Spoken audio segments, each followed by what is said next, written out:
Happy St. Patrick's Day. We have a super easy, fun drink for you to make.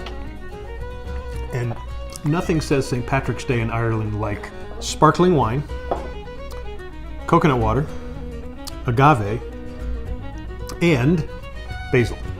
It's green. It's a green drink and it's delicious. So we are going to show you how to make this super easy, super fun, and super drinkable St. Patrick's Day drink.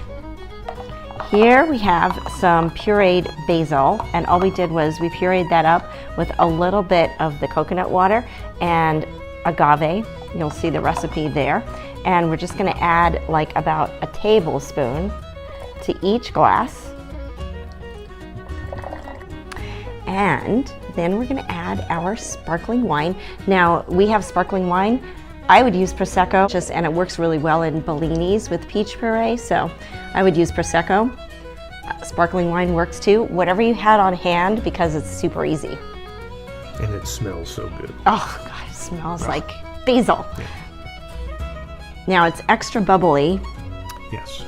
Because, and it's as you can see, all over the place. Foamy, but delicious. But that's what you're supposed to do on St. Patrick's Day. Oh, this one's good. No, look, that one did it fast.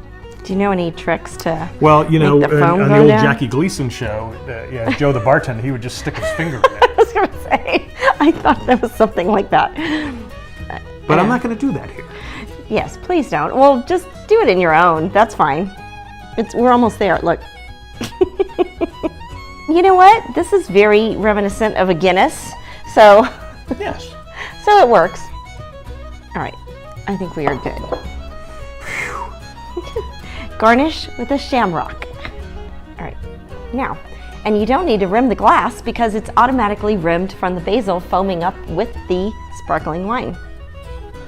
This is something we think would go good with a good Irish meal like shepherd's pie. Even a corned beef. Oh yeah, corned beef and cabbage. This would be great with it. Or as a pre-dinner aperitif. I think it would be delicious. And the other thing is that on St. Patrick's Day, it's good luck to have green drinks. It's in the Bible. The Irish Bible. Now that you've given your Irish disclaimer that none of these ingredients are Irish.